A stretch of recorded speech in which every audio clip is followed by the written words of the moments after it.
గీయాలన్నమాట. కాబట్టి వారు వెంటనే ఏమేమి తీసుకెళ్లారు? ఒక కెమెరా తీసుకుని వెళ్ళారు, కెమెరాని తీసుకెళ్లారు, అలాగే నోట పుస్తకాలను కూడా వారు వాళ్ళ వెంట తీసుకుని వెళ్ళారు. తీసుకుని వెళ్ళిన తర్వాత వారికి కనిపించిన దృశ్యాలు ఏంటంటే ఒక తాబేలు ఎండకి ఒక పడగ మీద వచ్చి ఉన్నదంట. ఆ యొక్క దృశ్యాన్ని వారు ఫోటో తీసిన వాళ్ళు ఉన్నారు. అలాగే ఒక పక్షి ఏం చేస్తుంది? నదిలో నుండి అనగా నీటిలో నుండి పైకి ఎగురుతుంది అనమాట. ఆ యొక్క దృశ్యాన్ని కూడా వారు ఏం చేశారు?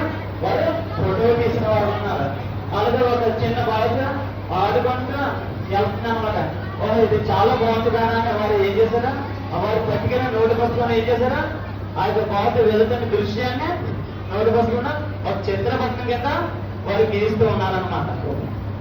తర్వాత గీస్తూ వాళ్ళు ఎంతో కొంత దూరం వెళ్ళినప్పటికీ కొంత సమయం అయింది, ఎండ కూడా వచ్చింది. అలాంటి సమయంలో వారు ఆకలిగానే వారు వాళ్ళ వెంట తీసుకుని వెళ్ళిన కొన్ని ఆహార పదార్థాలు ఉన్నాయండి. వారికి ఎంతో ఇష్టమైన ఆహార పదార్థాలు ఉన్నాయి. అవి ఏంటంటే శాండ్విచ్లు, కుకీస్లు ఉన్నాయి. అందులో వాళ్ళు ఎంతో ఆనందంగా వాళ్ళు తింటున్నారు.